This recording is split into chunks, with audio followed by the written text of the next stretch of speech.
All welcome to I plus. ഞാൻ Akshara. HSC English എക്സാമിന് തയ്യാറെടുക്കുന്നവർക്ക് സിലബസിനെ കുറിച്ച് ചിലപ്പോൾ കൺഫ്യൂഷനൊക്കെ കാണും. സിലബസ് മാറാനായിട്ട് സാധ്യതയുണ്ട്. അപ്പോൾ നമുക്ക് ഒരു പാറ്റേൺ നോക്കിക്കഴിഞ്ഞാൽ അങ്ങനെ അത്ര പെട്ടെന്നൊന്നും സിലബസ് മാറാറില്ല. മാറിക്കഴിഞ്ഞാലും ഒരുപാട് ചേഞ്ചസ് സംഭവിക്കാറില്ല. മാറുന്നെങ്കിൽ നമുക്ക് ഈ പോയട്രി, പ്രോസ്, ഡ്രാമ, ഫിക്ഷൻ എന്നുള്ള ഏരിയയിൽ ചിലപ്പോൾ ചെറിയ ചേഞ്ചസ് വരാനായിട്ടുള്ള സാധ്യതയുണ്ട്.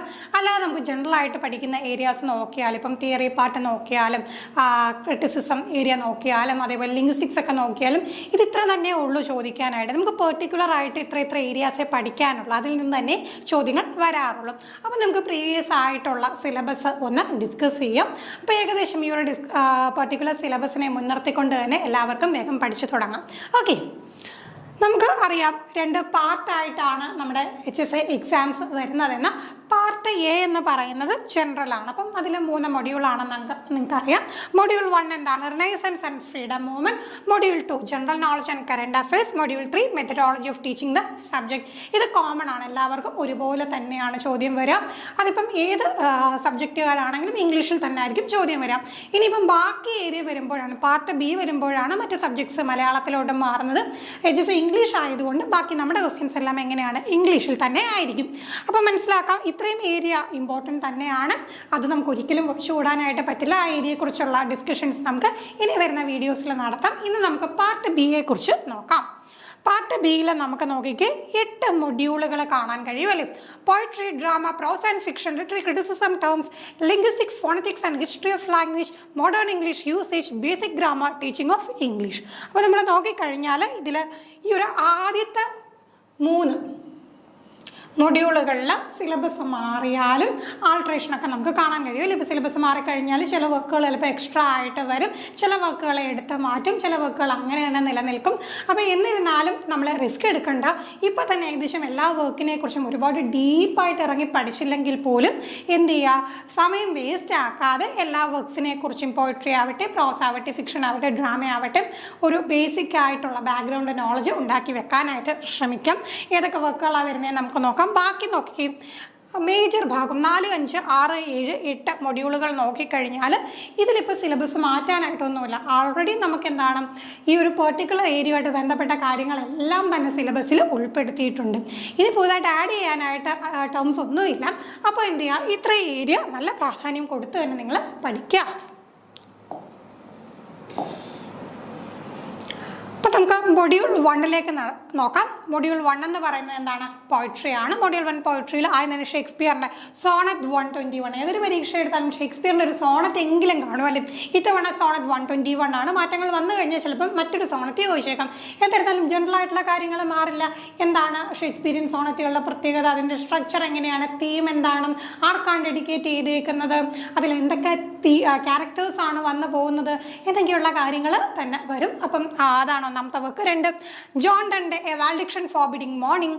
അടുത്തത് മിൽട്ടൺ ഓൺ ഹിസ് ബ്ലൈൻഡ്നെസ്. അടുത്ത Thomas Gray's elegy written in a country churchyard. എപ്പോഴും പരീക്ഷകൾക്ക് ഏത് ലെവൽ പരീക്ഷ എടുത്താലും ഈ ഒരു പെർട്ടിക്കുലർ വർക്ക് കാണും. അതിൽ നിന്ന് ചോദ്യം ചോദിക്കുകയും ചെയ്യും. എന്തോ ചോദ്യം ഇടുന്നവർക്ക് ഭയങ്കര ഇഷ്ടമുള്ളൊരു വർക്കാണ് elegy written in a country churchyard. അടുത്ത വേർഡ്സ്വർത്തിൻ്റെ ടിൻഡൻ അബേ, ഷെല്ലിയുടെ ടു എ സ്കൈലാർ, കീറ്റ്സിൻ്റെ ode on a Grecian urn, ടെന്നിസൻ്റെ യുളിസിസ്, ബ്രൗണിംഗ്, റോബർട്ട് ബ്രൗണിങ്ങിൻ്റെ മൈ ലാസ്റ്റ് ഡച്ചസ്, ആർണോൾഡിൻ്റെ ഡോവർ ബീച്ച്, ഈറ്റ്സിൻ്റെ a prayer for my daughter, Sylvia Plath daddy, ടാഗോറിൻ്റെ where the mind is without fear, Nissim മ്യൂസിക്കലിൻ്റെ night of the scorpion, കമലാദാസിൻ്റെ an introduction. അപ്പം മനസ്സിലാക്കാം 15 ഇത് കൃത്യമായിട്ട് നമ്പർ കൊടുത്തതെന്ന് വെച്ച് കഴിഞ്ഞാൽ നമുക്കൊരു ഏകദേശ ധാരണ വേണം. 15 ബാക്കിയുണ്ട്. ഓക്കെ, അടുത്ത AK രാമാനുജൻ്റെ ഒബിച്വറി, റോബർട്ട് ഫ്രോസ്റ്റിൻ്റെ ഹോം ബറിയൽ, എമിലി ഡിക്കിൻസൻ്റെ because I could not stop for death, Wole സോയിൻകയുടെ telephone conversation, Meena Alexander house of 1000 dogs, Margaret Atwood this is a photograph of me, David Diop Africa, Jack ഡേവിസിൻ്റെ aboriginal Australia. അപ്പം നോക്കിയേ 23 പോമാണ്. അപ്പോൾ ഇത് നോക്കുമ്പോഴത്തേക്ക് ചില പോമൊക്കെ കുറച്ച് എന്താണ് ലൈൻസ് കൂടിയതാണ്, ചിലതൊക്കെ എന്താണ് വളരെ ചെറിയ പോംസ് ആണ് അല്ലേ. അപ്പോൾ ഈ ആഫ്രിക്ക എന്നൊക്കെ പറഞ്ഞു കഴിഞ്ഞാൽ വളരെ ചെറിയൊരു പോമാണ്, നമുക്ക് വളരെ പെട്ടെന്ന് പഠിച്ചെടുക്കാനായിട്ട് സാധിക്കും. അപ്പോൾ നോക്കിക്കഴിഞ്ഞാൽ 23 ഉണ്ടെന്ന് പറയുന്നെങ്കിലും നമുക്ക് വളരെ വേഗത്തിൽ തന്നെ അത് പഠിച്ചെടുക്കാനായിട്ട് സാധിക്കും. അപ്പോൾ കൃത്യമായിട്ട് ആ റൈറ്ററിനെ കുറിച്ച്, പോയിറ്റിനെ കുറിച്ചുള്ള ഒരു ബാക്ക്ഗ്രൗണ്ട് ഇൻഫർമേഷൻ നമ്മൾ അറിഞ്ഞിരിക്കണം. ഓരോ പർട്ടിക്കുലർ പോയി എടുക്കുമ്പോൾ അതിൻ്റെ സെറ്റിംഗ് ആണെങ്കിലും എങ്ങനെയാണ് അതിൻ്റെ മീറ്റർ, അങ്ങനെയൊക്കെ എന്തെങ്കിലുമൊക്കെ പെക്യുലാരിറ്റീസ് ഉണ്ടെങ്കിൽ, തീമും മോട്ടീഫും ഒക്കെ ഉണ്ടെങ്കിൽ നമുക്ക് തീർച്ചയായിട്ടും അത് പഠിച്ച് വെക്കണം. അടുത്ത നമുക്ക് മൊഡ്യൂൾ 2 ഡ്രാമയാണ്. ഡ്രാമ വരുമ്പോഴത്തേക്ക് കുറച്ചും കൂടെ എന്താണ്, പോയമായിട്ട് കമ്പയർ ചെയ്യുമ്പോൾ കുറച്ചും കൂടെ ലെങ്തി ആണ്, എന്നാലും നമുക്ക് ഒരിക്കലും ഒഴിവാക്കാനായിട്ട് സാധിക്കില്ല. Shakespeare, Macbeth, Sheldon, school for scandal, Oscar wild, the importance of being earnest, ഹിസ്ബൻ, dolls house, show, പിഗ്മാലിയോൺ, James ഇൻജെ, Riders to the see, Samuel Beckett, waiting for Godot, ആദോ Miller, death of A salesman, Tennessee Williams, the glass മെനാഗ്രി, Girish Karnad, Nagamandalam. അപ്പം നമുക്ക് 10 നാടകങ്ങളാണ് പഠിക്കാനായിട്ടുള്ളത്. Previous year ആയിട്ടുള്ള question നോക്കിക്കഴിഞ്ഞാൽ ഇപ്പം നമുക്ക് മാക്ബത്തിൽ നിന്ന് ചോദിച്ച ചോദ്യം എന്ന് വെച്ച് കഴിഞ്ഞാൽ മാക്ബത്തിനെ കുറിച്ച് ഒരു ക്രിട്ടിക്ക് പറഞ്ഞ റിമാർക്ക് കൊടുത്തിട്ട് അതാരാണ് ഇത്തരത്തിലുള്ള റിമാർക്ക് പറഞ്ഞിട്ടുള്ളത് എന്നുള്ള രീതിയിലാണ് ചോദ്യം വന്നത്. അപ്പം നിങ്ങൾ മനസ്സിലാക്കേണ്ട കാര്യം ജസ്റ്റ് വർക്കിനെ കുറിച്ച് മാത്രം അറിഞ്ഞു പോയാൽ പോരാ, അതിൻ്റെ ഡീറ്റെയിൽ ആയിട്ടുള്ള കാര്യങ്ങൾ നമ്മൾ അറിയണം. അങ്ങനെ പഠിക്കണം എന്നുണ്ടെങ്കിൽ ഇപ്പോഴേ നമ്മൾ പഠിച്ച് തുടങ്ങണം. അപ്പോൾ ലാസ്റ്റ് കൊണ്ടിട്ട് നമുക്ക് എന്താ നാടകത്തിൻ്റെ സമ്മറിയും വായിച്ചുകൊണ്ട് പോയി കഴിഞ്ഞാലും അവിടെ നമുക്ക് ആ ഒരു തരത്തിലുള്ള ചോദ്യം കിട്ടണം എന്ന് ഒരിക്കലും നമുക്ക് എന്താണ് ഉറപ്പ് പറയാൻ പറ്റില്ലല്ലോ. ചിലപ്പോൾ ഡീപ്പായിട്ടുള്ള ചോദ്യങ്ങൾ വരാം. ഓരോ തവണയും നമുക്ക് എക്സാംസിൻ്റെ ആ ഒരു കോംപ്ലക്സിറ്റി കൂടി വരുന്ന കാര്യം അപ്പം വളരെ സിമ്പിളായിട്ട് സർഫസ് ലെവൽ ചോദ്യം പ്രതീക്ഷിച്ച് നമുക്ക് പോകാനായിട്ട് സാധിക്കില്ല.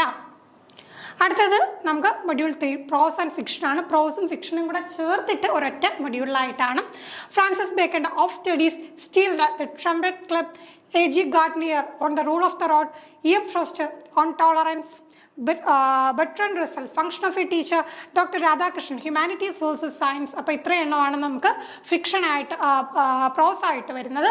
ഇനി ഫിക്ഷൻ്റെ കാര്യം നോക്കിക്കഴിഞ്ഞാൽ എമിലി ബ്രോണ്ടയുടെ wuthering heights, George Orwell animal farm, Hemingway the old man and the sea, Shashi Deshpande roots and shadow, Arundhati Roy the god of small things, Toni Morrison the bluest eye. അപ്പോൾ നോക്കി ഇവിടെ നമുക്ക് ഈ റൈറ്റിംഗ് എന്ത് ബാക്ക്ഗ്രൗണ്ടുള്ള റൈറ്റിംഗ്, അതിപ്പോൾ Indian writing, African Caribbean writing, American writing അങ്ങനെയുള്ള വേർതിരിവൊന്നുമില്ല, എല്ലാം ഇൻക്ലൂഡഡ് ആണ് അല്ലേ. ഇപ്പോൾ എല്ലാം ഇൻക്ലൂഡ് ആയിട്ട് പെർട്ടിക്കുലറായിട്ട് നമുക്കൊരു 12 എണ്ണത്തിൽ തന്നെ നോക്കിക്കുകയും 6 എണ്ണം മാത്രമേ നമുക്ക് ഈ ഒരു രീതിയിൽ ഫിക്ഷനായിട്ട് തന്നിട്ടുള്ളൂ. ബാക്കി പ്രോസ് ആണ്. ബാക്കി ഇതുപോലെ 6 എണ്ണം പ്രോസ് ആണ്. അപ്പോൾ 6 പ്രോസും 6 ഫിക്ഷനും. അപ്പോൾ കൃത്യമായിട്ട് എന്ത് ചെയ്യുക, ഇതും നമുക്ക് പഠിക്കാനായിട്ടുള്ളതാണ്. അപ്പോൾ നമുക്ക് ചോദ്യങ്ങൾ പ്രീവിയസ് ഇയർ ചോദിച്ചു കഴിഞ്ഞാൽ ട്രംപറ്റ് ക്ലബ്ബൊക്കെ പബ്ലിഷ് ചെയ്ത ദിവസമൊക്കെയാണ് ഇതിന് മുമ്പ് ചോദിച്ചത്. അപ്പോൾ അതുപോലും നമുക്ക് എന്താണ് ഒഴിവാക്കാനായിട്ട് സാധിക്കില്ല. ഓഫ് സ്റ്റഡീസിൽ നിന്നാണ് മിക്കവാറും ഉള്ള പരീക്ഷകൾക്കൊക്കെ സിലബസിൽ ഉൾപ്പെട്ടിട്ടുണ്ടെങ്കിൽ ഏതെങ്കിലും ഇമ്പോർട്ടൻ്റ് ആയിട്ടുള്ള ഒരു ലൈൻ തന്നിട്ട് അതുമായിട്ട് ബന്ധപ്പെട്ട ചോദ്യമായിരിക്കും. അപ്പം ഈ കഴിഞ്ഞ എക്സാമിനാണെങ്കിലും അത്തരത്തിലുള്ള ചോദ്യമാണ് ആ ഒരു മേഖലയിൽ നിന്ന് വന്നത്. പിന്നെ ഈ ഒരു ഫിക്ഷൻ വരുമ്പോഴത്തേക്ക് അത് നമ്മൾ ഡീറ്റെയിൽ ആയിട്ട് ആ കഥ നമുക്ക് അറിഞ്ഞിരിക്കണം. കഥാപാത്രങ്ങളെ നല്ല രീതിയിൽ നമ്മൾ മനസ്സിലാക്കി വെക്കണം.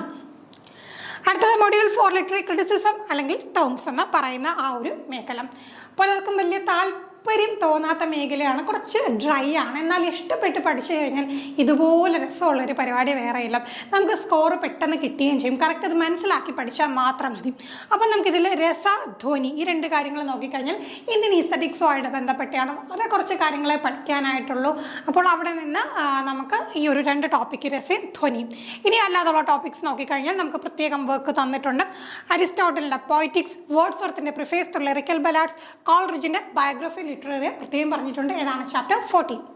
തന്നെ ആർണോൾഡിൻ്റെ സ്റ്റഡി ഓഫ് പോയട്രി, ഇലിയത്തിൻ്റെ tradition and the individual talent, സെഷോറിൻ്റെ nature of the linguistic science, Showalter Elaine ഷവാൾട്ടിൻ്റെ ടുവാർഡ്സ് ഫെമിനിസ്റ്റ് പോയറ്റിക്സ്. ഇത്രയും വർക്ക്സ് ആണ് അവിടെ വരുന്നത്. അപ്പോൾ നോക്കിക്കേ, ഇതിപ്പം ചെറിയ മാറ്റങ്ങൾ വന്നു കഴിഞ്ഞാലും നമുക്ക് സെഷറിൻ്റെ മറ്റൊരു വർക്ക് തന്നു കഴിഞ്ഞാലും എന്താണ് ഏകദേശം നമുക്കറിയാം എന്തൊക്കെ കാര്യങ്ങളാണ് വരാൻ പോകുന്നത്. സ്ട്രക്ചറൽസും ഒക്കെ ആയിട്ട് ബന്ധപ്പെട്ട കാര്യങ്ങൾ തന്നെയാണ് വരാൻ പോകുന്നത്.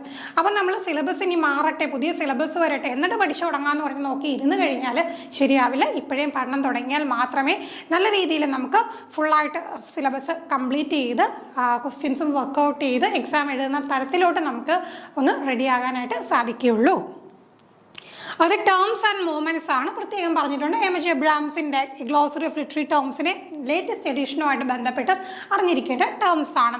Classicism, neo classicism, romanticism, humanism, realism, magical realism, naturalism, symbolism, Russian formalism, Marxism, structuralism, post structuralism, deconstruction, psycho analytical criticism, feminism, post colonialism, modernism and post modernism.